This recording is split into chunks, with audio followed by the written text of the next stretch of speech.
मतलब मैं कन्विंस मुझे इतना करने की कोशिश करेंगे कि ज़्यादा नहीं करेंगे, इतना नहीं करेंगे। मेरा थॉट तो वही होता है ना, वही एडल्ट रोमांस। भई मैं अभी एक मतलब मेरा जो माइंडसेट है, जो करती हैं उनको मैं बहुत रिस्पेक्ट करती हूँ कि वो कर पाते हैं सारे जन। है ना, वो पैरेलल इंडस्ट्री एक फ्रॉड इंडस्ट्री चल रही है। जो बोलते होंगे कि आप मुझे पैसे दो, मैं काम देता हूँ, या आप इधर मिलिए, उधर प्रोड्यूसर डायरेक्टर मिलेंगे। तो गुमे किसी के प्यार में का जब मैं मुहूर्त पे गई थी, डेकोरेशन वगैरह किया हुआ था, तभी मैंने उन प्रोड्यूसर्स को बोला था, सर मेरे दिमाग में और दिल में एक बात आई है, ये 5 साल चलेगा। वो बलराज विज का किसी के साथ बुरखे में नजर आई लड़की ऐसे करके। सबसे पहले तो बहुत बहुत स्वागत है आपका हमारे चैनल पे और thank you so much for your time. इतना बिजी होने के बावजूद भी आपने हमारे लिए टाइम निकाला। Thank you so much, thank you. Okay, सबसे बड़ा स्ट्रगल क्या था किशोरी की लाइफ में जो उनको लगता हो यार कि ये ना मेरी लाइफ का बहुत बड़ा स्ट्रगल था, इस चीज़ से निकल पाना या यहाँ पे ये कर पाना। क्या सबसे बड़ी चीज़ें थी जो आपको वहाँ पे उस वक्त पीछे खींच रही थी? अ, मराठी इंडस्ट्री में तो बहुत काम कर लिया था, ऑलमोस्ट 40 फिल्म्स कर दी थी मैंने। और तभी फिर मुझे हिंदी फिल्मों का काफ़ी ऑफर आ रहा था। So Haftabandh was the movie in which Deepak Balraj Vij casted me, that was my one of the first movies in Hindi. फिर प्यार का देवता मिथुन चक्रवर्ती के साथ मैंने किया। उनकी बहन बनी थी उसमें मैं। बट मतलब मैंने ये प्लान किया था कि मैं मराठी में हीरोइन रहूंगी, हिंदी में कैरेक्टर्स करूंगी। ऐसा मेरा कुछ एक माइंडसेट मैंने अपना बना लिया था क्यों कि ऐसा? मतलब या मैं थोड़ा-सा संकोच वृत्ति की हूँ। मतलब मैं क्या बोलते हैं, जैसे तभी एक दौर था कि स्विमिंग कॉस्ट्यूम में लड़कियों की हीरोइन्स की एंट्री होती थी। सो मैं कंफर्टेबल नहीं थी। सो मेरा एक सिंपल मॉडेस्ट ये था कि भई मैं काम करती रहूँगी, ले जो मुझे अच्छा लगे, कंफर्टेबल लगे। तो इसलिए मैंने हीरोइन का ज़्यादा सोचा नहीं था। लेकिन करते-करते मेरी बातें मेरे बारे में ऐसे होने लगी कि यार ये तो मेन लीड की, मतलब मेन हीरोइन के कैटेगरी की है, इसको कैरेक्टर क्यों दे, इसको मेन रोल दे वगैरह, ऐसी बातें होने लगी। करते-करते फिर मुझे bomb blast film Deepak ji ने ही ऑफ़र की। उन्होंने जिसका मेरा, पोस्टर भी लगा हुआ है यहाँ पे। हाँ जी, जो उन्होंने मेरे हफ्ताबंद का परफ़ॉर्मेंस देखा, फिर मेरा एक ऑरा देखा जो मेरे मराठी इंडस्ट्री से मैं कैरी करती हूँ, और उन्होंने मुझे बॉम ब्लास्ट में कास्ट किया। तभी उनकी फ़िल्म हिट हो गई थी जान तेरे नाम, जिसमें रोनित रॉय हिट हो गया था। तो उसी को लेकर फिर मुझे उनके साथ पेयर किया था उन्होंने। सो that's how like I was the heroine of that movie. And it was just came in my lap actually because of whatever my performances and all that. तो बाद में तो खैर हम लोग का प्यार हो गया, तो मैंने सोचा अब बस हो गया, बहुत काम कर लिया बचपन से। इतना काम कर लिया था कि मैं थक गई थी। मतलब मुझे लगा कि अब उम्र हो गई है अपने, कुछ 24-25 साल की हो गई थी। मैंने सोचा अब शादी करूँगी, बच्चा करूँगी, दैट्स इट। और ये वाला थॉट कैसे आया? मैं जानना चाहूँगा इसके ऊपर। जिस तरह से आपने बताया कि यार कि मराठी में मैं हीरोइन बनना चाहती थी, लेकिन हिंदी में मैं कैरेक्टर रोल्स करना चाहती थी। हाँ, कि मुझे ग्लैमर जो हिंदी इंडस्ट्री का था, स्विमिंग कॉस्ट्यूम में घूमना या फिर जो भी रोमांटिक सीन्स करना, मैं बहुत कंफर्टेबल नहीं थी। सो क्योंकि Marathi was a very very different industry. It was like more of a family thing. मतलब हीरो हीरोइन भी एक दूसरे को, अपने मम्मी डैडी कैसे हैं, ये कैसे हैं, वो कैसे, मतलब इतना फैमिली फैमिली होता था वो जो एम्बियंस था। और हिंदी इंडस्ट्री थोड़ी सी अलग है। सो उसमें मुझे क्या डिफरेंस है दोनों के अंदर? भाई ग्लैमर का बहुत ओके। फ़र्क है। इसमें मराठी में कंटेंट है, फैमिली वैल्यूज़ हैं, फैमिली जैसे सब लोग आपस में बिहेव करते हैं। हिंदी में थोड़ा-सा अलग है, थोड़ा ज़्यादा ग्लैमर है। फिर आप क्या कहते हैं, एक बहुत बड़े कॉम्पिटिशन में उतर जाते हो, जहाँ पर आपको उतना लेवल पे जाना ही पड़ता है अगर कहीं आपको पहुँचना है तो। करेक्ट है। सो मैं वो उतना चांस नहीं लेना चाहती थी ज़िंदगी ओके। में। मुझे वो नहीं करने का दिल किया। मुझे लगा कि वेरी वेरी सैटिस्फाइड, मेरा नाम हो गया है, मैं इंडस्ट्री में हूँ, मराठी इंडस्ट्री में हूँ, काफ़ी अच्छा चल रहा है मेरा, तो मैं क्यों करूँ? मेरा मतलब वो माइंडसेट करेक्ट उस है। टाइम पे नहीं था। कभी लेकिन कुछ ऐसा हुआ जो आपको लगा उस वक्त यार कि कहीं ना कहीं जिस तरह से आपने बताया कि मैंने अपने थॉट्स में बहुत ज़्यादा क्लियर थी, मुझे स्विमिंग कॉस्ट्यूम नहीं पहनने हैं, मुझे ये नहीं करना है, मुझे कपड़े नहीं इनफैक्ट एक पहनने। किस्सा या बताती हूँ। फर्स्ट मूवी मेरी मराठी की थी, जिसमें वही दौर था, तो स्विमिंग कॉस्ट्यूम में हीरोइन को इंट्रोड्यूस करना। सो मेरी जो फर्स्ट मूवी थी उसमें मुझे डायरेक्टर ने कहा था कि तुम्हारी इंट्रोडक्शन में स्विमिंग कॉस्ट्यूम में करूँगी। तो मैंने मम्मी को ऐसे बोला, मम्मा चले मम्मा चले तो मेरी मम्मी बोली हाँ चलते चलते। मम्मी भी वही सेम ख्याल के थे कि चलो निकलते हैं यहाँ से, इनसे क्या बात करनी है अभी, इनको स्विमिंग कॉस्ट्यूम में हीरोइन इंट्रोड्यूस करनी है। सो हमने कहा हम नहीं कर पाएंगे, हम चलते हैं। तो मैं घर चली गई तो वही वापस मेरी पड़ोसी के घर पे फ़ोन आया, किशोरी फ़ोन है। तो मैं दौड़ के गई, मैंने बोला हेलो, तो उनका डायरेक्टर का कॉल आया, गिरीश घाणेकर बहुत बड़े डायरेक्टर हैं मराठी के। तो उन्होंने कहा क्या हुआ, तुम क्यों मना कर रही हो? वो मेरे बच्चे जैसे ट्रीट कर रहे थे क्योंकि एक्चुअली मैं 16 साल की थी, छोटी थी। तो और उस टाइम पे ना वो इतना विज़न भी नहीं था ज़िंदगी में कि ये करना है, वो करना है, उतना वो नहीं था। सो मैंने बोला कि नहीं सर मैं नहीं कर पाऊँगी swimming costume, I am not comfortable. तो बोले कि अच्छा तो मैं कुछ और ऑप्शन निकालूँ? मैंने हाँ, हाँ प्लीज़ निकालो, मुझे तो काम करना है, ऑप्शन निकालिए। तो उन्होंने कहा अच्छा ठीक है, तुम शॉर्ट्स पहनोगी? शॉर्ट्स तो मैं स्पोर्ट्स में तो पहनती हूँ, जब मैं स्कूल में दौड़ती हूँ, तो शॉर्ट्स पहन के ही दौड़ती हूँ ना, एथलेटिक तो हूँ। तो बोले कि शॉर्ट्स पहनोगी? हाँ, मैंने शॉर्ट्स चलेगा। मैंने ऊपर टी-शर्ट दोगे ना? सो हाँ भाई टी-शर्ट दूँगा, शॉर्ट्स दूँगा, उसमें तुम करोगी सीन? मैंने हाँ करूँगी। सो ऐसा करके मैंने वो सीन किया। तो that's how I entered into Marathi film industry also. कभी टीवी में ऐसा हुआ है जो आपको लगा हो यार कि ये ना बहुत ज़्यादा बोल्ड कैरेक्टर है, ये मैं नहीं निभा पाऊँगी, ये मैं नहीं कर पाऊँगी? वेब सीरीज़ में हो रहा है ना आजकल। काफ़ी कुछ हो रहा है वेब सीरीज़ में, तो काफ़ी बार जी मतलब जैसे एडल्ट रोमांस बहुत बढ़ गया है ना, एडल्ट मतलब रोमांस। आपको इस एज में भी वो इस तरीके की हाँ, सीरीज़ करने को हाँ। बोलते हैं वो? जी, जी, जी, ऑफ़र आते हैं ना। क्या और है थोड़ा बताइए इस बारे में? मतलब मैं कन्विंस मुझे इतना करने की कोशिश करेंगे कि ज़्यादा नहीं करेंगे, इतना नहीं करेंगे। मेरा थॉट तो वही होता है ना, वही एडल्ट रोमांस। भई मैं अभी एक मतलब मेरा जो माइंडसेट है, जो करती हैं उनको मैं बहुत रिस्पेक्ट करती हूँ कि वो कर पाते हैं सारे जन, बहुत अच्छा करते हैं। लेकिन मैं नहीं कर पा रही हूँ ना, तो वो मेरा माइंडसेट है। तो मेरा ना मेरे हस्बैंड है, मेरा बेटा है, मुझे ऐसा बिल्कुल कंफर्टेबल नहीं रहूँगी मैं कैमरा के सामने कोई भी एडल्ट रोमांस सीन्स करने में वगैरह। तो बोले कि मैम ज़्यादा नहीं है, बस 1-2 सेकंड का ही है। मैंने बेटा थॉट है ना वो थॉट। वो थॉट किलिंग होता है मेरे लिए।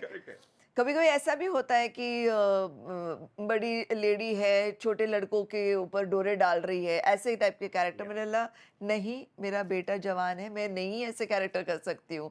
मेरा कंप्लीट एक क्लियर ग्राफ है, पैसों के लिए या फेम के लिए मैं इन चीज़ें से नहीं मैं गुज़र सकती।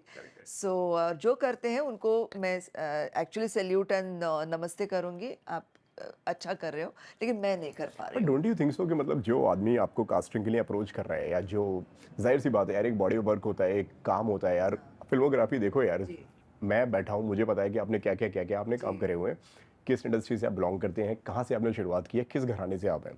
जो आपके पास में काम देने आते हैं, वो सोच कैसे लेते हैं यार कि इस एज में आके इस बॉडी ऑफ वर्क के साथ में ये कैरेक्टर के लिए हम अप्रोच करेंगे तो शायद ये कर लेंगी। देखिए, कोई ना कोई तो कर ही लेते हैं ना। जो इस मुकाम पे पहुँचने के बाद भी कोई ना कोई एक चैलेंज पिकअप कर ही लेते हैं। उनका जो भी अपना क्या बोलते हैं सराउंडिंग होगा जिसकी वजह से उनको दिल किया होगा करने को, तो कर लेते हैं। मैं उसमें ऐब नहीं ढूँढ रही कैसे हूँ। बताते हैं वो कोई भी अगर स्क्रिप्ट है, कोई कहानी है, कोई अगर कोई इस तरीके का, बोलते कैसे हैं वो? और आपका क्या रिएक्शन होता है, आपके क्या एक्सप्रेशंस होते हैं? आप कैसे रिएक्ट करती हैं उसके ऊपर? नहीं जैसे मैंने कहा कि मैम एक ये फ़ोन आ रहा है। हाँ, मैम अभी तो मेरे हाथ में मोबाइल है, अभी मुझे पड़ोसी के घर पे नहीं जाना पड़ता है मोबाइल फ़ोन लेने को। सो मैम एक वेब सीरीज़ बना रहे हैं, मैं एक्साइट हो जाती हूँ, मुझे अच्छा लगता है वेब सीरीज़ में काम करना। पूछती हैं आपके किस प्लेटफ़ॉर्म के लिए, किस ओटीटी के लिए? हाँ, पूछती ओके। हूँ मैं तो बोलेंगे कि चलो फलाना अच्छे नाम का प्लेटफ़ॉर्म है। सो मेरा अच्छा ठीक है तो बोले कि ये स्टोरी है, पूरा इर्द-गिर्द पूरा घूमेंगे, पूरी स्टोरी बताएँगे। तो मैं बड़े इम्प्रेस होके, कन्विंस होके चलो ये तो करना ही करना है मुझे काम। इतना मैं खुश हो रही हूँ दिल में कि अच्छा, अच्छा, ओके, ओके। ठीक कि है। मतलब उन्होंने इतना अच्छा मतलब बैकग्राउंड सेटअप कर पूरा दिया है। पूरा सेटअप कर लिया है और फिर बोलेंगे मैंने बोला अच्छा तो कब शूटिंग करोगे? कल, परसों जो भी है, उन्होंने एक डेट दे दिया। अच्छा ठीक है, कल परसों नहीं तो तरसों से करेंगे। ओके, ओके ठीक है, मैं डेट्स मैनेज कर लूँगी। सब बात हो गई। फिर बोले कि मैंने बोला और लुक वगैरह क्या रहेगा? लुक भी बता देंगे अच्छे से। फिर बोलेंगे कि जो वो सीन है ना उस कैरेक्टर में, तो एक सीन जो आता है, फिर वो एक अपना ओके। पत्ता डालेंगे। जो मैं ऑलरेडी कन्विंस हो चुकी हूँ, मुझे मेरे डेट में मैंने शेड्यूलिंग भी कर लिया अपने महीने का कि इसमें अभी ये शुरू होने वाला है मेरा, ये खत्म होने के बाद वो शुरू करूँगी। ये सब प्लान करने कर रहे फास्ट प्लानिंग मेरा चल रहा है, उसका उतने में एक स्पीड ब्रेकर आ जाता है। आपके दिमाग में काम चल रहा है, उनके दिमाग में मसाला चल रहा है। मसाला चल रहा है उनके दिमाग में। तो वही बात फिर बताएँगे कि बस एक वो एक ना ऐसे एक सीन है, बड़ा प्यारा-सा सीन है, एक बहुत क्यूट ऐसे ना रोमांटिक सीन है, जिसमें आप ये वो मैंने क्या? किसका? हीरोइन का ना, लीड का होगा। नहीं, नहीं आपका? मैंने मेरा? मतलब मैं शॉक में। मैंने आप क्या ऑफ़र कर रहे हो? अरे मैम होता है ना अभी फैमिली में तो सभी लोग you know how it is ये वो सब करके। मैंने बोला भाई मैं कंफर्टेबल नहीं हूँ ना, आप करो ना, अच्छा काम कर रहे हो। मुझे इतनी बड़ी लंबी स्टोरी सुना के मेरा आधा घंटा बर्बाद किया आपने। पहले मुद्दा ही बता देते ना कि ये इसके जो ऑब्जेक्शनेबल चीज़ है, वो आप पहले ही बात करो तो दोनों का टाइम बचता है। मैं कहाँ से कन्विंस होने वाली हूँ इन बातों से। सो ये पहली और आखिरी बार हुआ था? या ऐसा कईयों बार ऐसा हुआ है? 2-3 बार हुआ है, अभी भी आगे भी हो सकता है। ऐसे कोई उसमें क्योंकि देखिए अभी मास कम्युनिकेशन ये वो यहाँ से पढ़ाई-लिखाई करके कोई भी सोचो एक्टर बनना चाहते हैं, कोई कास्टिंग डायरेक्टर बनना चाहते हैं, तो वो इनके पास उतनी स्टडी है ही नहीं कि किसने कितना कभी काम किया किसी ने है। कास्टिंग काउच के लिए आपको अप्रोच किया है? काउच का तो एक्सपीरियंस ऐसा नहीं रहा मेरा, कुछ डायरेक्ट एक्सपीरियंस तो नहीं रहा। लेकिन जब मुझे एक भनक आती है ना कि कुछ तो गड़बड़ हो रही कैसे है, मतलब समझते हैं आप वहाँ का वातावरण? डेफ़िनेटली समझ में आता है, कुछ ऐसी बातें होगी कि सोचो कि हम फिर वर्कशॉप के लिए आउटडोर जा रहे हैं। मैंने वर्कशॉप के लिए आउटडोर क्यों? नरेशन ही करना है, वर्कशॉप करना है, यहीं पे कहीं भी कर सकते हैं, ऑफ़िस में कर सकते हैं। तो ऐसा कुछ बोलेंगे। अभी आज की तारीख में तो ये बात तक नहीं होती है। मैं जब छोटी थी, जवान थी वग़ैरह, तब 15-20 साल पुरानी बातें ये सब कभी न कभी ऐसे आई है सामने। लेकिन मैंने उनको कभी वाइब्स नहीं दी ऐसे। कभी कोई आपको ऐसा लगा हो यार कि कुछ लोग ऐसे होते हैं ना यार कि जिनको कहते हैं बेशर्म टाइप के लोग। हाँ। आप मना की जा रही हैं, मैं नहीं आ पाऊँगी, मैं काम नहीं कर पाऊँगी, सामने वाला भी ट्राई किया जा रहा है। हाँ। नहीं कभी-कभी ऐसे ऐसे कोई अनुभव को रहे हैं एक्टर आपके? कभी ऐसा हो जाते हैं कि जो मतलब तुम क्या कर रही हो? तो इतना कुछ दबोच लेंगे व सर ये शॉट चल रहा है आर्टिफिशियल ज़रा सा, अरे इतना क्या छुई-मुई बन रही हो? मेरी बीवी बन रही हो। बोला सर एक्टिंग कर रही हूँ बीवी की। मैंने बोला एक्टिंग कर रही हो ना बीवी की, तो उस हिसाब से आप ज़रा तो प्लीज़ वहाँ पे आप कंट्रोल। अनकम्फर्टेबल हो गए थे आप। हाँ, मतलब हो जाता है अनकंफर्टेबल यू फ़ील ना कि यार इतना क्या इतना you understand the touch of a person, of a boy, of a man, you touch तो आप उसी टाइम बोल दो कि सर नहीं, इतना नहीं sir, will just perform properly ऐसा ये करके। हाल-फिलहाल की बात है या स्टार्टिंग के वक़्त की बात है? हाल-फिलहाल में अभी एक कुछ 8-10 साल पहले कोई तो ऐसे को-एक्टर थे जो एकदम नहीं, नहीं ऐसे करके हिलाए जा रहे, मैंने होल्ड ऑन। आपको गुस्सा आ गया? मैं नहीं उसी टाइम मैं फुली मार देती हूँ, क्रॉस मार देती हूँ मैं। फिर कोई-कोई रियलिस्टिक एक्टर भी होते हैं, तो रियलिस्टिक में जैसे एक बहुत बड़े नामचीन एक्टर है जो मेरे पति का रोल कर रहे थे। सो ऐसा कुछ था कि वो व्हिम्सिकल हैं और मैं पीड़ित बीवी हूँ उनकी, तो उनको मुझे मेकअप करना था, टेढ़ा-मेढ़ा सा मेकअप करना था, गुस्से में ये वो सब। सो यहाँ पे कैमरा था, यहाँ पे उनकी शक्ल थी, तो पूरा एकदम काजल लेके आ गए। मैंने सर रुको, कट सर। मैंने बोला अभी मेरी शक्ल नहीं दिख रही, मेरी शक्ल खराब मत कीजिए। ये मुझे बोलना पड़ा उनको क्योंकि वो तो भावना में आके एकदम ऐसे हो गए थे। मैंने बोला होल्ड ऑन, मैं उधर बंद कर देती हूँ चीज़ें। मतलब अपना भले किसी को बुरा लगे, लेकिन मैं क्या बोलते हैं ज़्यादती या इनजस्टिस सहन नहीं करूँगी। टीवी में भी कास्टिंग काउच है? लगता है ऐसा आपको? टीवी में कास्टिंग काउच ना आज की तारीख में मुझे लगता है कि टाइम नहीं है किसी के पास। ओके। जो कास्टिंग काउच कर रहे होंगे ना वो पैरेलल इंडस्ट्री एक फ्रॉड इंडस्ट्री चल रही है। जो बोलते होंगे कि आप मुझे पैसे दो मैं काम देता हूँ या आप इधर मिलिए, उधर प्रोड्यूसर डायरेक्टर मिलेंगे, कुछ नहीं, ऐसा कोई काम नहीं होता है आज की तारीख में। Work is happening only with your auditions, work is happening only through casting directors, और कास्टिंग डायरेक्टर्स को भी इतना काम होता है ना कि उनको वक्त ही नहीं है कास्टिंग काउच करने का। हाँ, किसी पे दिल आ गया, सामने वाली का भी दिल आ गया, उनका चलने दो, लेकिन मजबूरी, मुझे नहीं लगता कि आज की तारीख में वो मजबूरी का एक दौर चलेगा। क्या क्या फ्रॉड्स आपके साथ में हुए हैं? मेरे साथ लकीली फ्रॉड नहीं हुए मतलब हैं। कोई पैसे लेके भाग गया हो, किसी ने बोला हो यार काम दिलवा देंगे, काम का कुछ नहीं हुआ, फिर बहुत टाइम आपको वेट करवाया गया स्पेशली किसी कैरेक्टर के लिए, किसी रोल के लिए, जो आपको लगता हो यार कि हाँ यार ये कैरेक्टर मैं तुम्हारे लिए लिख रहा हूँ किशोरी, इस पे सिर्फ तुम काम करोगी, और किशोरी यहाँ पे बैठी हुई है, वेट कर रही है 1.5 साल 2 साल, अब आएगा कैरेक्टर, अब रोल आएगा, अब मैं परफॉर्म करूंगी। नहीं, ऐसा तो नहीं, लेकिन एक ऐसी सीरियल थी जिसके लिए मैंने कॉन्ट्रैक्ट भी साइन किया था ऑलमोस्ट, और मैं शूट भी कर चुकी थी, और उधर से फिर नेक्स्ट डे मैं नहीं थी, मतलब कॉल टाइम आया ही नहीं, अगला नेक्स्ट कॉल टाइम अच्छा, ऐसा भी होता है? हाँ, मतलब कॉन्ट्रैक्ट साइन करने के बाद भी ऐसा हुआ है। अच्छे प्रोडक्शन हाउस, हाँ, हिंदी वाले भी ऐसे। तो जब तक आप शूट करके आपका टेलीकास्ट नहीं होता है ना, आज की तारीख में सोचो ही मत कि आप उस प्रोजेक्ट में हो। But don't you think so आज के वक्त में किसी एक्टर को रिप्लेस कर देना या कहानी के चेंजेस कर देना या ट्विस्ट एंड टर्न्स के नाम पे मतलब एक्टर्स को रिप्लेस कर देना बहुत ज़्यादा इजी हो गया मेकर्स के लिए? वल्नरेबल होते हैं ना एक्टर्स, मतलब क्या हुआ है कि एक्टर्स का एक लिमिटेड लाइफ टाइम होता है जिसके अंदर उनको बहुत सारा काम करना होता है।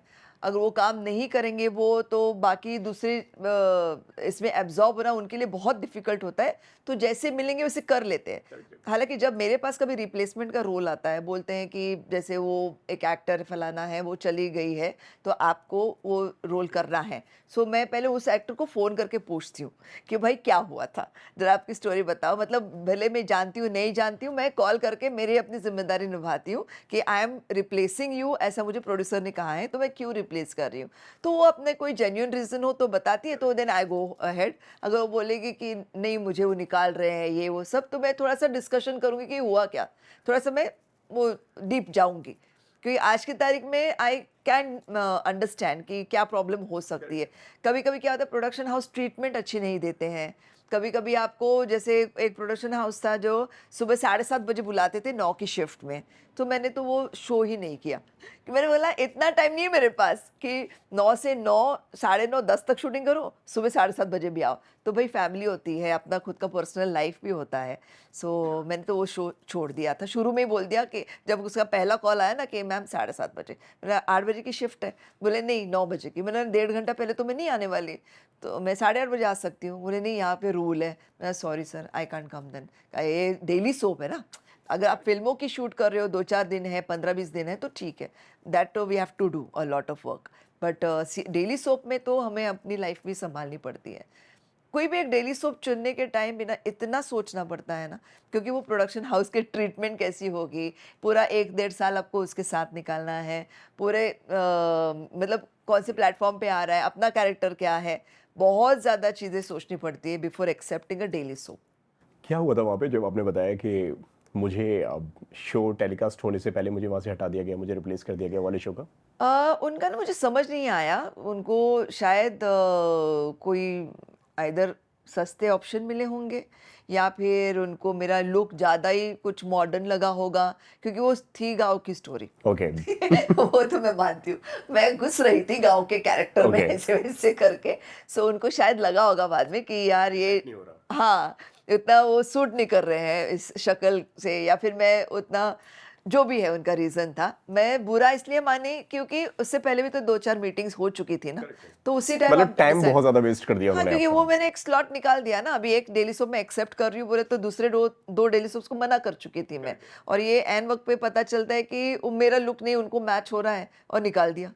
ये कोई बात नहीं होती है। मतलब इंसल्टिंग फील हुआ आपको वहाँ पे इंसल्ट नहीं, कि एक बार बता देते? बददिमाग, ओके। वो लोग बददिमाग है। कब की बात है ये, कौन सा शो था ये? 10 साल पुरानी ओके। बात है।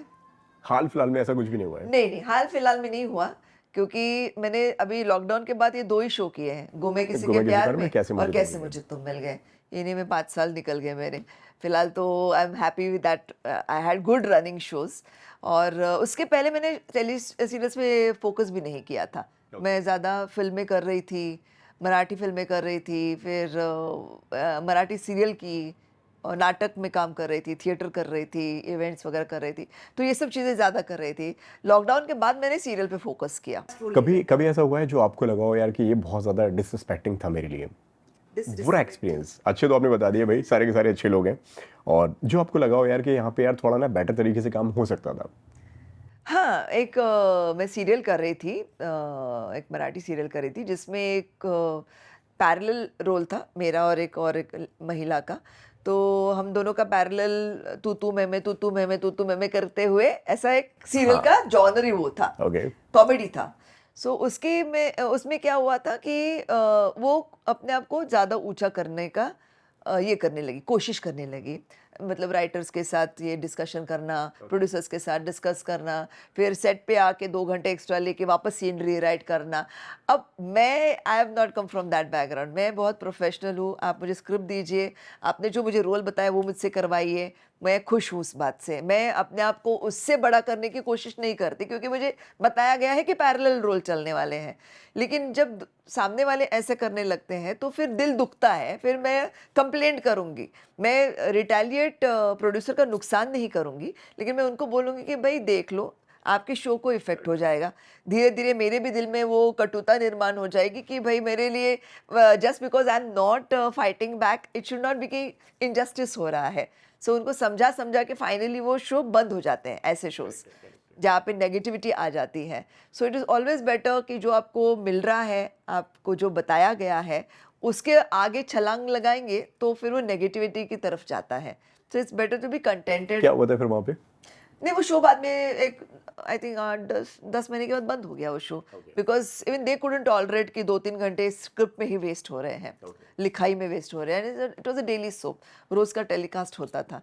सो इसलिए वो उधर से और रीज़न्स भी वही थे सबके। तो वो लोग बोले कि सॉरी मैम, आपके साथ ऐसे हुआ ये वो। मैंने कोई बात नहीं, आपकी कोई गलती नहीं है, जो भी हुआ इंसान गलत आ गया तो हो ही जाता है। सेट पे पॉलिटिक्स होती है, गॉसिप होती है, लगता है आपको ऐसा? उस एक्टर ने आपके बारे में ये कह दिया, आपने उसके बारे में वो कह दिया, लड़ाइयाँ हो रही हैं, पॉलिटिक्स चल रही है वहाँ पे, वहाँ कैसे बचती हैं आप खुद को, कैसे बचा पाती हैं आप खुद को? मैं एक तो बहुत कट टू कट रिलेशन रखती हूँ, बहुत ज़्यादा नहीं, दो I love everybody, but it is like मैं घुसती नहीं हूँ बहुत ज़्यादा। मतलब किसी के कुछ पर्सनल लाइफ में बहुत ज़्यादा अंदर नहीं चली जाती, क्योंकि हर एक की अपनी पर्सनल लाइफ है। हर एक जन कहाँ, कोई उत्तर प्रदेश से आया है, कोई केरला से आया है, कोई कहाँ से आया, कहाँ का क्या क्या लेके आया है। मैं इधर की हूँ, मैं अपना कुछ लेकर निकली हूँ, कुछ बैकग्राउंड है मेरा, कुछ ऑरा है मेरा। तो वो सारी चीज़ें बचाते बचाते अपने आप को कितना इन्वॉल्व करना है किसी की लाइफ में, इट डिपेंड्स, बिकॉज मैं खुद अपनी लाइफ में बहुत बिजी रहती हूँ। So it is very difficult for me to give a support. अगर मैं कुछ पूछूं तो उसके साथ मुझे आगे चलना है, तो मैं इतना डीप में नहीं जाती किसी के। मैं मतलब आज की बात आज बस बहुत डीप में, मतलब हार्डली 2-4 फ्रेंड्स होंगे इंडस्ट्री में जिनके साथ ज़्यादा करीबी रिश्ता हुआ होगा, जिनके पर्सनल लाइफ में डिस्कस हुए होंगे, फिर उनके साथ मुझे चलना भी पड़ा। ऐसे बहुत कम है, तो ये रिश्ते में इतने ज़्यादा नहीं रखती हूँ, क्योंकि फिर मैं इन्वॉल्व हो जाती हूँ और इन्वॉल्वमेंट के लिए मेरे पास इतना समय नहीं है। कितने धोखे मिले हुए हैं आपको दोस्ती में दोस्ती में या तो रिलेशंस में, जहाँ पे आपको लगा हो यार कि यहाँ तो ना मेरा दिल टूट गया यार, मैंने तो बहुत भरोसा किया भाई तुम पर, लेकिन हाँ, मतलब ना बेसिकली मैं जजमेंटल नहीं हूँ खुद, मैं जजमेंटल नहीं हूँ। तो उसकी वजह से क्या होता है कि मैं अगर कोई दोनों जन साथ में बैठे हैं तो मैं ये नहीं बोलूँ क्या चक्कर चल रहा है, ये मेरे दिमाग में आती ही नहीं बात। मुझे ऐसा लगता है कि फ्रेंड्स है, जो आज की तारीख में सारे फ्रेंड्स होते हैं वैसा। सो बाद में सारे लोग बोल रहे होते हैं, बोले आप कुछ बोलती ही नहीं। मैंने बोला यार मैं उस नज़रिए से देखती नहीं हूँ ना, नज़रिए से मुझे समझ नहीं आता है कि ऐसा मैं सोचूं उसके बारे में। और हालांकि उतना टाइम मेरे दिमाग में भी नहीं होता है कि इनके बारे में ये सोचूं। कहीं ना कहीं ऐसा नहीं लगता है आपको कि बिग बॉस के बाद में एक सीरियस इमेज जो थी किशोरी की, वो एक ब्रेक हुई है? सीरियस इमेज से ज़्यादा ना मैं एज अ पर्सन कैसे हूँ, ये छोटे छोटे बच्चों को भी पता चला ना, मेरा ऑडियंस का दायरा बढ़ गया, मैं उससे बहुत खुश हूँ। जैसे पहले ये था ना कि मैं मराठी फ़िल्मों में काम कर रही थी, 90s में काम कर रही थी, 2000 में की, तो मिलेनियल चिल्ड्रन जो है, वो मेरे फैन्स नहीं थे। उनको नहीं पता था कि मैंने क्या काम किया है। जब मम्मी-डैडी के साथ बैठ के देखेंगे कोई फ़िल्म तो देखेंगे, लेकिन ऐसे किशोरी शाहानी नहीं पता थी। बट बिग बॉस का क्या है, सारे इतना बड़ा ऑडियंस है ना, छोटे बच्चे 4-5 से लेके ओल्ड जनरेशन तक सब देखते हैं। तो सबके लिए रिवाइव हो गया। जो मेरा ऑलरेडी फ़ैन फ़ॉलोइंग था 35 प्लस वालों का, वो तो मुझे जानते ही थे। लेकिन जो बच्चे जॉइन हो गए ना मेरे साथ, उनका मुझे बहुत मज़ा आया, क्योंकि मैं जैसे निकली तो बोले किशोरी ताई, छोटे-छोटे बच्चे मुझे बोल रहे किशोरी ताई, मैंने अरे वाह! ये लोग भी मुझे पहचानने लगे। ऐसा एक वो एक अलग खुशी मिली। तो मुझे लगता है बिग बॉस ने वो मुझे एक अलग दिया, एक पहचान दे दी मेरी पर्सनैलिटी की, और सब लोग ने मुझसे बहुत प्यार किया basically as human being in the Bigg boss. किसी के साथ में टच में है आप उस सीज़न के? हाँ, शिव के टच में हूँ। शिप विनर बने थे उस सीज़न हाँ, हाँ, हाँ। उसके टच में ज़्यादा हूँ, बिकॉज़ वो हम लोग इवेंट्स में इधर-उधर मिलते ही रहते हैं। I think we were both very popular personalities in the Bigg Boss. So हम दोनों को ज़्यादा इनवाइट करते हैं, तो हम लोग मिलते रहते हैं। एक एक्टर की प्रोफाइल में एक रियलिटी शो करने के बाद में किस तरह का काम उनको आगे ऑफर होता है? अच्छा काम, बुरा काम? मतलब कुछ फ़र्क पड़ता है किसी एक्टर के लिए एक रियलिटी शो का, उसकी एक्चुअली लाइफ में ना, रह लेने का? रियलिटी शो से ना पॉपुलैरिटी बढ़ती है, तो एक्टर के दिमाग में हवा जाने के चांसेस होते हैं। वो एक्टर में बदलाव आता है। बट एक्चुअली जो काम है, जो आप कर रहे हो, उसी टाइप का, लेकिन थोड़ा-सा इम्पोर्टेंट रोल आ जाता है। तो वो एक बेनिफिट होता है कि पॉपुलैरिटी बढ़ने की वजह से आपकी तरफ वो इम्पोर्टेंट और कैरेक्टर देने की कोशिश हो जाती है। बट एक्टर्स को नॉर्मल रहना चाहिए, क्योंकि मैंने बहुत देखा है, मेरे साथ वालों को भी देखा है कि वो लोग बिग बॉस करके बाहर निकले, या फिर कोई भी रियलिटी शो करके बाहर निकले, बाहर आके आपको नॉर्मल वापस उसी में अपने आप को ढाल ढलना है। सो काम डाउन। ऐसा है वो, शान शौकत वो रियलिटी शो तक ही रहती है। लेकिन आप कितने पैसे मिलते हैं मराठी बिग बॉस करने के? मतलब इतने तो मिलते हैं कि आप एक फिल्म की जैसे ट्रीट कर सको। हाँ, एक आपकी एक फिल्म या 2 फिल्म का हो जाता है। मतलब आप अगर पूरा सीज़न टिकोगे, तो then definitely it's like a full year's income आपकी 3 महीने में हो जाएगी। हिंदी से कम होता है इसका बजट या हिंदी से ज़्यादा होता है? It depends on your status basically. आपका स्टेटस मराठी में क्या है, आपका स्टेटस हिंदी में क्या है, it will all depend on that. तो आपके सीज़न के सबसे महंगे आप थे, ऐसा कह सकते हैं? वो पता नहीं मुझे। मुझे बाकी लोगों की रेम्युनरेशन नहीं पता है। So what I got, I found it fine, and बाकी लोगों को क्या मिला मुझे नहीं पता है इतना, क्योंकि सब लोग अपना-अपना कुछ तो काम करके ही आए थे। बट मैं बाकी का रेम्युनरेशन नहीं जानती हूँ उसके बारे में। बट किशोरी जी, क्या ऐसी वजह है यार कि मतलब देखा जाए तो एक्टर्स अपने हेल्थ पे इतना ध्यान नहीं दे पाते हैं, क्योंकि एक लॉन्ग वर्किंग आवर्स होते हैं, टीवी का फॉर्मेट बहुत अलग होता है काम करने का, 12-12 घंटे का शिफ्ट करना। क्या हेल्थ इश्यूज जो हैं वो एक्टर्स फेस करते हैं? मुझे लगता है कि हेल्थ को ना फोकस करना बहुत ज़रूरी है, और ये पीयर प्रेशर में आके और कंपटीशन में आके किसी भी लेवल तक ये लोग अपने शरीर के साथ खेलते हैं।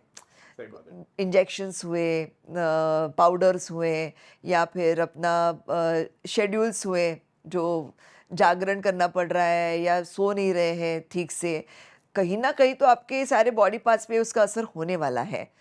अब मैं इतने सालों से काम कर रही हूँ बिकॉज मैंने अपने आप का बैलेंस रखा हुआ है। मैं सिर्फ काम काम काम नहीं रखती हूँ, मेरा अपनी प्रायोरिटी अपना हेल्थ भी है। मैं अभी आज भी आपसे मिल रही हूँ तो जिम करके आई हूँ, मैं आपसे बात कर रही हूँ। तो मैं जिम करती हूँ, मैं जॉगिंग करती हूँ, मैं खाने पीने पे कंट्रोल करती हूँ। तो ये सब चीज़ें मैं कर रही हूँ, लेकिन मेरे डेस्टिनी में क्या है मुझे नहीं मालूम है। तो ये सारी चीज़ें बहुत इंपॉर्टेंट है। आर्टिफिशियल इंजेक्शंस, पाउडर्स वगैरह, इसमें मैं बिलीव ही नहीं कभी करती। आपके साथ में ऐसा हुआ है, कभी सेट पे तबीयत आपकी बिगड़ गई हो, आप बहुत ज़्यादा बीमार पड़ गए हो, डॉक्टर के पास जाने का ना वक्त नहीं मिल पाया हो आपको, जस्ट बिकॉज ऑफ शूट? हाँ, ऐसा कभी ना कभी ऐसा हो जाता है कि जब वैक्सीन ले रहे थे ना हम लोग, तो वैक्सीन का इफ़ेक्ट आता था, बीमार पड़ते थे, बुखार आता था। सो तभी गुमे किसी के प्यार में बहुत ज़ोर से चल रहा था और मेरा तो मतलब एवरी डे इतने पेजेस के डायलॉग्स होते थे, 10-12 पेजेस बोलते जा रही हूँ, ऐसे टाइप का इतना स्ट्रेसफुल मेरा वो दौर चल रहा था। उसी के बीच में कोविड इंजेक्शंस का दौर चल रहा था। सो मैंने इन लोग को बोला मुझे लेना है, बोले मैम कब छोड़ें, आपका टाइम ही नहीं है, कब छोड़ें, ये वो सब। मैंने बोला लंच ब्रेक में छोड़ो, मैं जाती हूँ लंच में लेकर आ जाती हूँ, ऐसा मतलब उनको मुझे फ़ोर्स करना पड़ा। उधर मैंने इंतज़ाम करके रखा था कि भई मैं आने वाली हूँ, लाइन वाइन में नहीं बैठ पाऊँगी, पहले मुझे ही इंजेक्शन दे दो, जो भी करना है कर लो, ड्रॉप्स दे दो, जो भी करना है कर लो। सो मैं वो मैनेज करके गई और उसके बाद आने के बाद वही मेरे पास वापस 10-12 पेज के डायलॉग आ गए। भवानी काकू मस्त मस्त करते-करते मैं बात करे जा रही हूँ। करते-करते ना मुझे ऐसे लगने लगा कि अंदर मैं गरम हो रही हूँ और मेरे दिमाग हेवी होता जा रहा था और मुझे ऐसे लगा था मैं कब गिरूँ, कब नींद लगे मुझे, मैं कब सो सकूँ, ऐसा लगने लगा था। और हालाँकि तभी वो बस 2 बजे मैं पहुँची थी वापस शूट पे और 4-5 बजे के ही मतलब 2-3 घंटे के अंदर ही मेरे अंदर वो इफ़ेक्ट आने लगा था। क्योंकि सीरियल में क्या होता है 5 घंटे से ज़्यादा आप सो नहीं पाते हो, तो it gets on your body and that's how उस टाइम पे मुझे वीकनेस आ गई थी और कोविड इंजेक्शन का मुझे बुखार में ये हो रहा था, रिजल्ट आ रहा था, बुखार आ रहा था। तो बाद में मैं बैठ गई, मैं ब्लैक कॉफ़ी पी, मैंने ये किया वो किया, अपने आप को फोकस कर रही थी। मेरे लगा कितना काम है, क्या है। सो डायरेक्टर बोल रहे मैम आज का तो है पूरा काम है। मैंने क्या लगा कुछ हो सकता है क्या, कुछ गुंजाइश है, मैं जल्दी थोड़ा सा निकलूँ। तो बोले नहीं कल का टेलीकास्ट है, मतलब कल का टेलीकास्ट मतलब हम लोग गए, वी हैव टू शूट, कुछ नहीं कर सकते हैं। सो वो मैं कैसे वैसे करके घर पहुंची 10 साढ़े 10 बजे। मैं बोले मुझे कुछ किसी से बात नहीं करनी, घर वालों को बोल दिया मुझे कुछ तो हो रहा है। मुझे ये नहीं लग रहा था कि मुझे बुखार आ रहा है, क्योंकि बुखार भी फील नहीं आ रही थी, अंदर से बस गरम गरम लग रहा था। तो मैं सो गई। फिर सुबह कुछ 5 बजे का अलार्म लगाया था, अलार्म लगाया, उठी तो ऐसे चक्कर आई, मैंने दीपक दीपक दीपक दीपक मैं गिर रही हूँ। सो मैं भाग के आया, मेरे हस्बैंड, मैं पकड़ा, क्या हुआ? बोले पता नहीं क्या हो गया, चक्कर आ गया मुझे। तो बोले डॉक्टर के पास जाना है? मैंने नहीं नहीं 7:30 बजे निकलना है शूट के लिए। ये जो आपने पूछा ना कि डॉक्टर के पास जाने का मौका मिलता है, मैं बात भी नहीं कर पाई डॉक्टर से। मैंने बोला आज मैं गाड़ी लेके नहीं जाती, क्योंकि मैं गाड़ी खुद चलाती हूँ, गाड़ी लेके नहीं जाऊँगी, मैं टैक्सी से जाती हूँ। सो फिर मैंने टैक्सी बुलाई, गई और फिर मैं ऐसे बैठी रही। मैंने बोला अब आप लोग मुझे मेकअप करो, नहीं तो मैं खुद मेकअप करती हूँ एक्चुअली, मेरा तैयार होती हूँ। तो उनको बोला, तो ये बात तो होती है। दिल दुखा आपका जब आपको मालूम पड़ा कि गुमे किसी के प्यार में ऑफ एयर हो गया है, लास्ट डे शूट हो गया है उसका? मुझे अच्छा लगा कि ये लंबा चला सफ़र, क्योंकि आज के दौर में ना 3-4 महीने में 6 महीने में शोज़ बंद हो रहे हैं, which is a very sad and a very threatening period for a serial. So गुमे किसी के प्यार में का जब मैं मुहूर्त पे गई थी, डेकोरेशन वगैरह किया हुआ था, तभी मैंने उन प्रोड्यूसर्स को बोला था सर मेरे दिमाग में और दिल में एक बात आई है, ये 5 साल चलेगा, ऐसे एक मैंने एक बोल दिया था। तो बोले क्या बात कर रही है, आजकल कहाँ चल रहे शोज़? मैंने बोला 5 साल चलेगा सर आपका, जो ये मैं देख रही हूँ पॉजिटिविटी आ रही है मेरे अंदर। तो मैंने ये सोचा था कि मैं भी 5 साल रहूँगी, लेकिन 3.5 साल तो मैं रही, which was quite a good run for me also, कि कैरेक्टर के साथ बहुत खेल चुके थे वो लोग। एंड आज आई थिंक 5 साल ही हुए होंगे शायद, या 4.5 पौने 5 साल हुए होंगे जो शो ख़त्म हो गया। So it was a very good run, very satisfactory run. जो भी जैसे गुमे किसी के प्यार में के साथ हुआ, कैसे मुझे तुम मिल गए के साथ में हुआ, मेरा शो कैसे मुझे वाज़ एट 10 o'clock, वो शिफ्ट हो गया 7:30। 7:30 की ऑडियंस को पता ही नहीं कि 10 बजे हमने ये 6 महीने क्या किया। सडनली 7:30 का ऑडियंस देख रहे हैं, ये कौन है, ये क्यों लड़ क्यों रहे हैं, ये बात क्या कर रहे हैं, ये प्यार क्यों कर रहे हैं। ऐसे एकदम झटका दे दिया, उनको मालूम ही नहीं है, तो वो कहाँ से हमको फॉलो करेंगे। वो बोले ये कौन सा शो है, पता नहीं, नेक्स्ट चैनल, ख़त्म। तो हमारा ऑडियंस कम होता गया।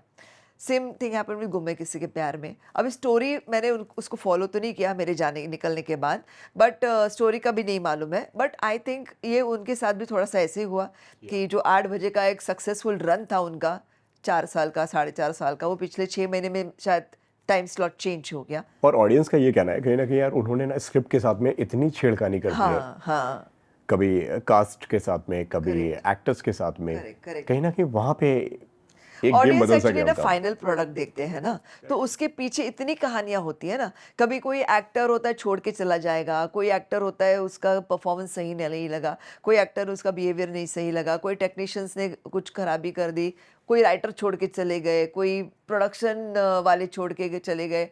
आग लग गई थी हमारे सेट पे गुमे किसी के प्यार में। तो ये सारी चीज़ें ऑडियंस को पर्दे पे जो दिखता है उसके पीछे हो रही होती है, तो उसकी वजह से काफ़ी चीज़ें चेंजेस हो जाते हैं। जैसे स्क्रिप्ट में चेंज हो जाते हैं, स्टोरी चेंज हो जाती है। सो फाइनल टारगेट तो यही है कि ऑडियंस को खुश करना है। लेकिन जब आपको मालूम पड़ता है यार कि हम लीप लेकर आ रहे हैं, नई कास्ट लेकर आ रहे हैं, सो कहीं ना कहीं क्या रिएक्शन होता है आपका? आपके दिमाग में ख्याल नहीं आता यार सब कुछ तो सही चल रहा है, फिर चेंज क्यों करना है? नहीं, उस टाइम पर भी जो लीप लिया गया, आई थिंक उन्होंने सारे प्लॉट्स एक्सप्लॉइट कर लिए थे। उसके बाद स्टोरी को आगे मूवमेंट देने के लिए उनको लीप लेना ज़रूरी था। कितनी सच्चाई है इस बात के अंदर? ऐसा कहा जाता है कि कहीं ना कहीं एक्टर्स की आपस में बनती नहीं थी उस सेट के ऊपर, इसलिए शो को लीव लेना पड़ा। It was very professional attitude. मतलब इट इज़ नॉट नेसेसरी कि आप मेरे साथ काम करो तो मुझे आपके साथ चैटिंग करके बैठना है, गप्पे मारने हैं, फ्रेंडशिप करनी है, कोई ज़रूरी नहीं है।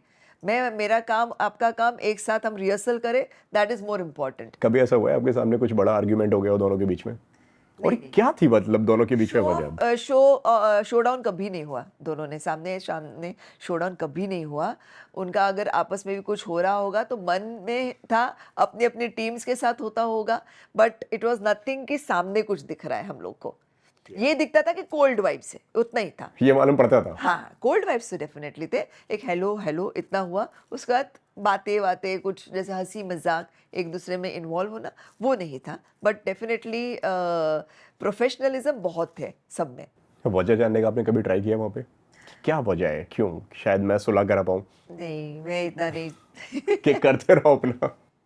मैं अपना भवानी काकू, मस्त मस्त, बस मैं अपने अंदर खुश हूँ। अपना सीन्स अच्छे हो रहे हैं ना, बस मुझे और कुछ लेना देना नहीं है। जो आपसी आपके टकरार है, आप अपने मैच्योर्ड है ना, सब मैच्योर्ड है, काम करने आए हो, सबको मालूम है अपना करियर किधर लेके जाना है किसको। मुझे मालूम है मुझे कहाँ जाना है, उनको मालूम है उनको कहाँ जाना है, तो accordingly you have to behave. अभी मुझे, टच में है आप किसी से हाँ, गुम के कास्ट में? सबसे टच में हूँ। All are my friends, all are my favourites. कभी ना कभी कहीं कुछ किसी का बर्थडे वर्डे होता है, गणपति होते हैं किसी के घर में, सब मिलते हैं। बबीता के कैरेक्टर को कितना एंजॉय किया आपने? बबीता के कैरेक्टर को बहुत एंजॉय किया। Bhavani Kaku was a much better character than Babita Ahuja. वो तो मैं फ्रैंकली बोलूँगी, उनको भी मैं वही बोलती थी हमेशा कि यार वैसा कुछ करो, वैसा कुछ करो इस कैरेक्टर के साथ।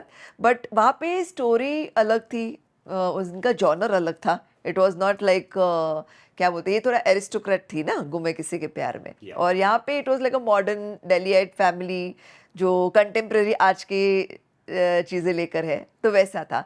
सो of course it was a very important character and people loved me as Babita Ahuja. मेरा और विराट का, यहाँ पर भी विराट था जो मेरा बेटा बना था, अर्चित, उसके साथ इक्वेशन एंजॉय किया।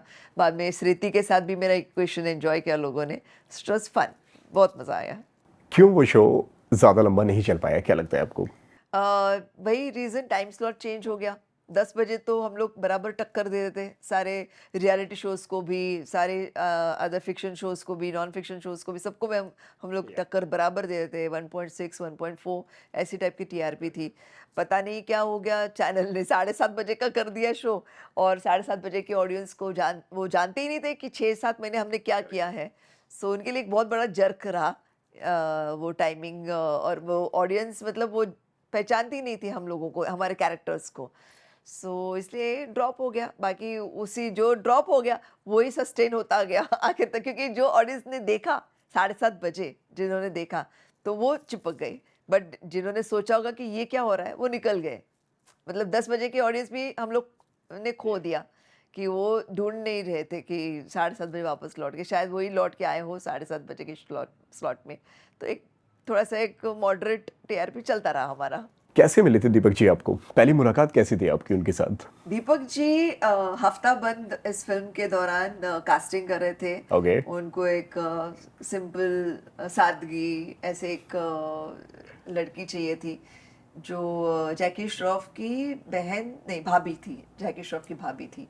अच्छा, उससे पहले जैकी श्रॉफ हमारे थोड़े से मित्र हो गए थे मेरे मेरी फैमिली के, जी। क्योंकि मैं और मेरी मम्मी वगैरह हम थोड़े छोटे छोटे थे तो हम लोग उनकी शूटिंग वगैरह देखते थे। उस जमाने में वो फोन नंबर देते थे, मतलब ये मैं बोल रही हूँ हफ्ता भर के 10 साल पहले की ओके। बात। तो उसके बाद तो मैंने भी काम करना शुरू कर दिया था। तो फिर ऐसे करते कभी ना कभी इवेंट में मिल गए, कभी कहीं मिल गए। सो मेरी मम्मी ने उनको कहा था कि कभी हिंदी में होगा तो बोलना कि शौर्य अभी मराठी में बहुत काम कर रही है। सो मम्मी ने हमेशा साथ दिया है आपका, हाँ? बहुत साथ दिया, मतलब बहुत। पीआर बन के हाँ, एकदम आपको हमेशा प्रमोट किया है उन्होंने। She was my everything, PR, bodyguard, everything. So फिर जैकी ने बोला कि है एक जग्गू दादा, उन्होंने बोला कि एक फिल्म बन रही है जिसमें मराठी फेस वो ढूंढ रहे हैं। तो ऐसे करके उन्होंने मेरी पहचान करवाई दीपक बलराज विज इनसे।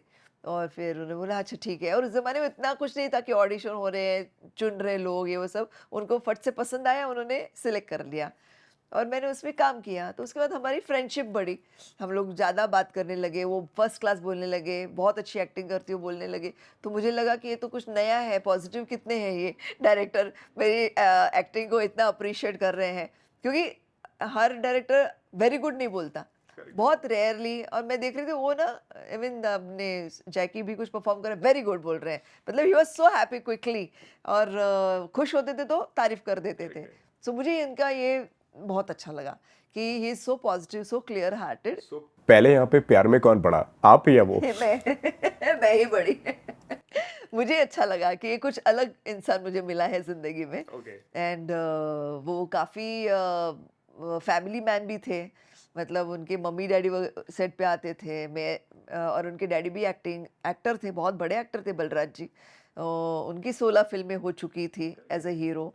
तो वो भी सेट पे आते थे वगैरह, मतलब ऐसा एक फैमिली टाइप का। मुझे लगा कि मराठी से यहाँ पे ट्रांजिशन को ज़्यादा डिफरेंस नहीं मिला मुझे, वही अच्छापन लगा। और दीपक जी का ये एटीट्यूड मुझे बहुत अच्छा लगा कि वो इतनी तारीफ करते हैं किसी के भी परफॉर्मेंस की। So that's how then we got more close, we meant more chatting वगैरह सब करते करते। फिर उन्होंने मुझे बॉम्ब ब्लास्ट के लिए पूछा कि उसमें तो मैंने बोला ऑफ तब कोर्स। तक प्रपोज कर चुके थे आप दोनों एक नहीं दूसरे को? नहीं नहीं नहीं, ओके, सिर्फ एक लाइकिंग है। लाइकिंग। एक ऐसे ओके। लग रहा था कि more than director, no more than director actor relation, एक friendship, cordial friendship. It was not an affair, it was a cordial relation.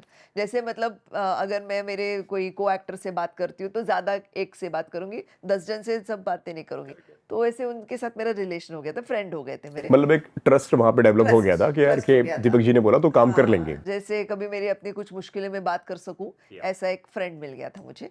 और तभी वो बोले कि मैं बॉम्बलास्ट फिल्म बना रहा हूँ, तो स्क्रिप्ट लिख रहा हूँ, ये वो सब। तो मैं स्टोरी सिटिंग्स में भी बैठने लगी। काफ़ी उस ज़माने में ऐसे होता था कि स्टोरी सिटिंग्स होती थी, आज भी होता होगा कि राइटर बैठे हैं, डायरेक्टर बैठे हैं, सब डिस्कशंस हो रहे हैं वगैरह, एक्टर भी ज्वाइन हो जाते थे। तो उन्होंने मुझे उसमें साइन किया, बाकायदा प्रॉपर कॉन्ट्रैक्ट से साइन किया एज अ हीरोइन। एंड जानते रहना उनकी हिट हो चुकी थी, सैलाब हिट हो चुकी थी। सो मैंने बोला यहाँ पे तो कोई ये नहीं, मैंने बोला स्विमिंग कॉस्ट्यूम में एंट्री तो नहीं है। बोले नहीं, मैं नहीं अपने हीरोइन को ऐसे पेश करूंगा इसमें।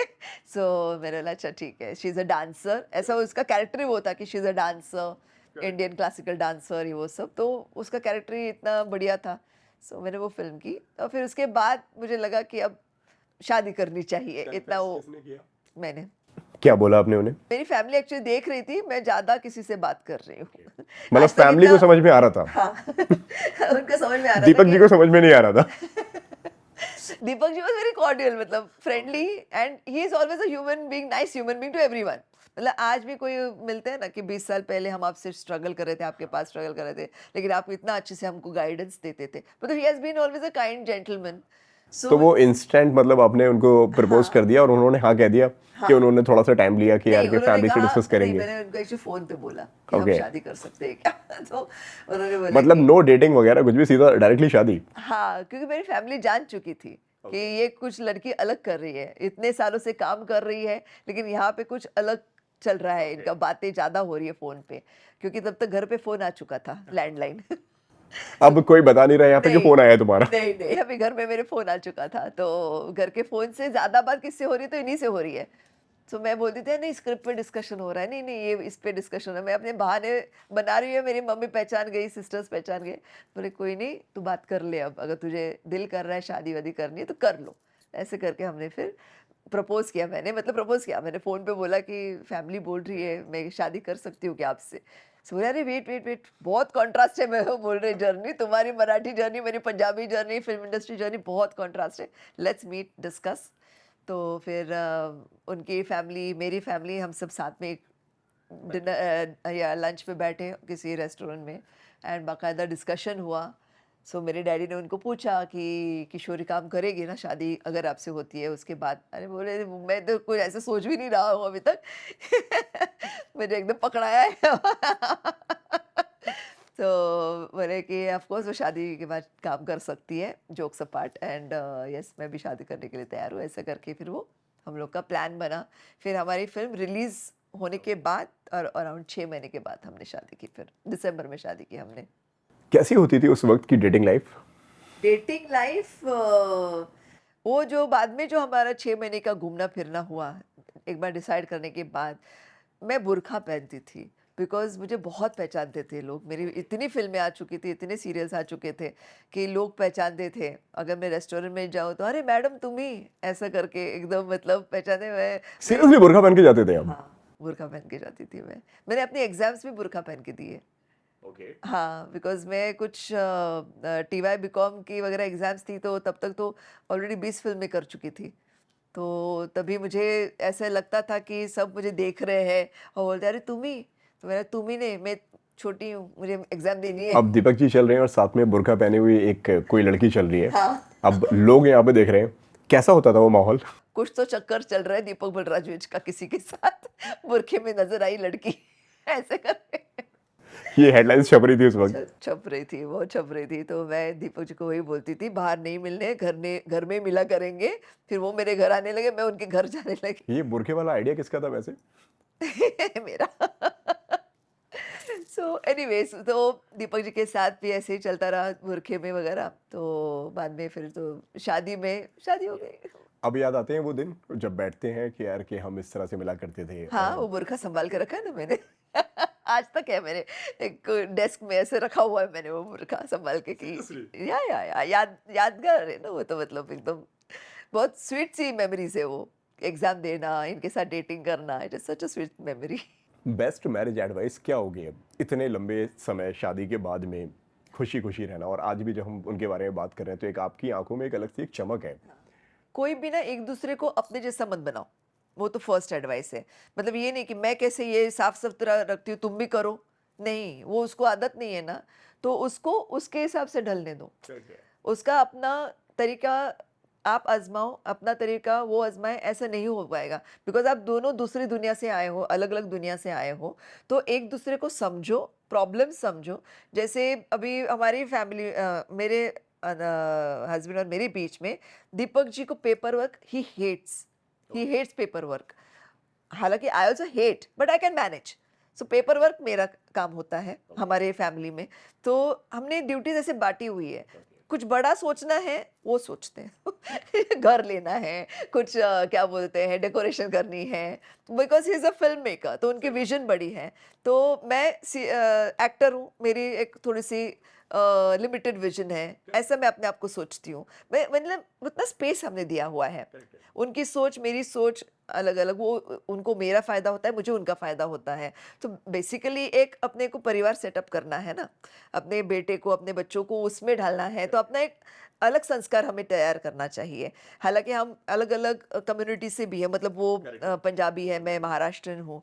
सो ये भी बहुत बड़ा कॉन्ट्रास्ट था शुरू में।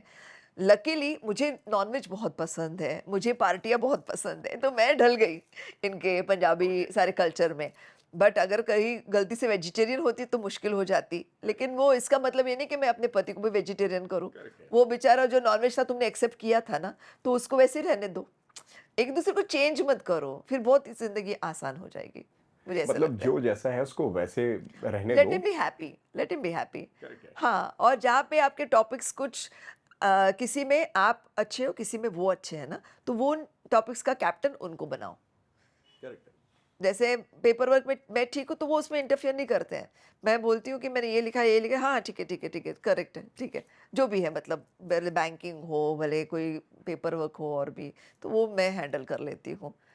बॉबी के आने के बाद में लाइफ में क्या बदलाव आए हैं किशोरी के? बॉबी के आने के बाद फोकस ही बॉबी हो गया है जैसे लाइफ का ना, मेरा दीपक जी का। सो उसको बचपन से मैंने इतना हम्बल रखा है ना उसको भी। मतलब मैं एक्चुअली 1-2 साल तो मैं घर पर ही रही, मैंने काम नहीं किया, फ़ोन आते रहे, मैंने बोला कि नहीं अभी मैं तैयार नहीं हूँ काम करने के लिए।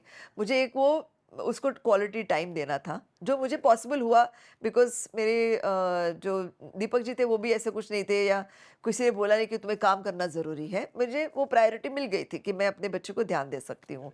सो मैंने वो 1-2 साल निकाले उसके लिए, 2 साल, ढाई साल, जब वो प्ले ग्रुप में जाने लगा वगैरह। तो इनफैक्ट वो जब स्कूल प्ले ग्रुप में पहली बार जब उस कदम रख रहा था, सारे बच्चे रो रहे थे। सो वो उसको लगा इसका मतलब रोना है, पहले दिन रोना है, ऐसे उसको लगा। तो उसने मुझे देखा और वो ऐसे करने लगा। मैंने बोला क्या हुआ? मैं जा रहा हूँ, मैं जाऊँ? तो मैंने बोला हाँ, सो 2 घंटे के बाद मैं मिलने वाली हूँ ना तुमको। हाँ, मैंने हाँ, रोना ज़रूरी नहीं है, बाकी रो रहे हैं ना। मैंने रोने दो उनको, तुम मत रोना। ऐसे उसको समझा दिया। कभी नहीं रोया वो स्कूल जाने के लिए, कभी एग्ज़ाम्स के लिए नहीं रोया। उसको मैंने ऐसे हमेशा समझाया है हर चीज़ को। मैं शूटिंग पे भी गई शुरू-शुरू में, जैसे बच्चे रोना शुरू करते हैं, माँ जा रही है छोड़ के। मैंने उसको बताया भई मैं काम पे जा रही हूँ, मैं वापस आऊँगी, मिलूँगी तुम्हें। कभी ये नहीं बोला मैं चॉकलेट ला के दूँगी, कभी उसको ब्राइब नहीं किया मैंने। उसको समझाया हमेशा, और उसके रोना निकलने से पहले मैंने उसको हर चीज़ बताई है कि ये ऐसी है। सो आप अगर समझौते का वो रखो ना रिलेशन, भले भले अपने पति-पत्नी के बीच में, बच्चों के साथ, डाँटने-वाटने की ज़रूरत ही नहीं पड़ती। आपको नहीं चिल्लाना पड़ता है, सच में। मैं सुनती हूँ ना, एक ऐसा झापड़ मारा मैंने अपने बेटे को, अरे झापड़ क्यों मारना पड़ा? समझाते तो समझ जाता, बच्चे बहुत स्मार्ट होते हैं, कोई मारने की ज़रूरत नहीं है। मतलब मैंने भी ज़िंदगी में झापड़ खाया नहीं है, तो मुझे मालूम ही नहीं कि झापड़ मारने का होता है, यू नो? ऐसे मेरा हाथ ही नहीं उठता कभी किसी के ऊपर, कभी ऐसे पता नहीं, एक्शन नहीं है मेरे अंदर। और ये एक ही बच्चे का फैसला किसका था? वो मेरा था। ओके। मेरा था, कंप्लीट मेरा था। मैंने बोला इसी को बड़ा करूँगी क्योंकि मुझे काम करना है। नहीं, उन्होंने वो डिपार्टमेंट मेरे ऊपर छोड़ा था। मैंने कहा ना अलग-अलग डिपार्टमेंट, तो उन्होंने बोला था जैसे तुम सोचोगी वैसे करेंगे। पहले उसकी स्कूलिंग हो, उसका ट्रेनिंग हो, जो भी है सब वो मैंने प्लान किया था उसका। सो उस हिसाब से हमने उसको, he is a very highly educated boy. हाँ, बीएमएस हम में। देखते रहते हैं भाई रील्स आपकी एंजॉय करते हैं। हाँ, हाँ, वेरी टैलेंटेड बॉय। मतलब बचपन से उसने हमारे साथ एक्टिंग भी की, हमारी फ़िल्मों में एक्टिंग की, थिएटर किया उसने बचपन से अपने आप। बोला कि एक सर आते हैं, वो एक्टिंग सिखाने वाले हैं, मैं out of the school course कर सकता हूँ क्या? बोला आउट ऑफ द स्कूल तुम करोगे? क्योंकि बाकी बच्चे तो खेलने चले जाते हैं। बोला नहीं मुझे करना है। तो मैंने अच्छा ठीक है करो। तो उसने तब से जो वर्कशॉप शुरू किए हैं, आज तक वर्कशॉप्स भी करता है, थिएटर करता है, फ़िल्मों में काम करना है, जो भी है, मतलब दौर चल रहा है उसका वो सब। बहुत कुछ जानने के लिए, बहुत कुछ सीखने के लिए आपसे मिला है एंड आई एम श्योर कि जब ये इंटरव्यू जब लोगों तक आएगा तो उनके भी बहुत अच्छे-अच्छे कमेंट्स होंगे और बहुत कुछ नया सीखने को उनको इस इंटरव्यू के दौरान मिलेगा। Hope so. अभी इतना एक्सपीरियंस लिया है मैंने लाइफ़ में, तो आई होप कुछ सीखे ही लोग। जाते-जाते जो भी कहना चाहें आप आपकी ऑडियंस से, जो भी आप बोलना चाहें। मैं ऑडियंस से यही कहना चाहूँगी कि ये जो बार-बार बोल रहे 39 ईयर्स से काम कर रही हूँ, मैंने तो गिनती शुरू नहीं सब की है। कुछ विकिपीडिया पे है, सब कुछ इंटरनेट पे, आप जाइए इनके हर काम को प्यार दीजिए और हर फ़िल्म के नाम इनके दिए हुए हैं, हर कैरेक्टर के नाम दिए हुए हैं। इनका बड़प्पन है उस चीज़ को एक्सेप्ट ना करना, सामने वाले को बड़ा दिखाना और खुद हमेशा बैक फुट पे रहना। नहीं, मुझे लगता है लोगों को ये सीखना चाहिए आपसे। देखिए मैंने आपसे बहुत कुछ सीखा है आज। जैसे मतलब ना, if you are a student you can keep learning and keep growing. मैं उसमें बिलीव ज़्यादा करती हूँ। मुझे लगता है कि आपसे मैं यही कहूँगी कि आप सीखते रहिए। करेक्ट है। आप अपने ग्रोथ को रोकिए मत। आप ये मत सोचिए आपने कुछ अचीव कर लिया है। स्काई कहाँ है? हम कहाँ हैं? कहीं हैं। मतलब इतना अचीव करना बाकी है ज़िंदगी में। सो डेफ़िनेटली हर एक जन से, हर एक चीज़ से सीखने को मिलेगा। सीखते रहिए, मैंने इनसे बहुत सीखा है और आपसे भी बहुत सीखना चाहूँगी। आप अपने कमेंट्स में ज़रूर लिखिएगा कि आपको मेरी बातचीत कैसी लगी। Thank you. Thank you so thank you much. So thank much. You, thank you, thank you so much.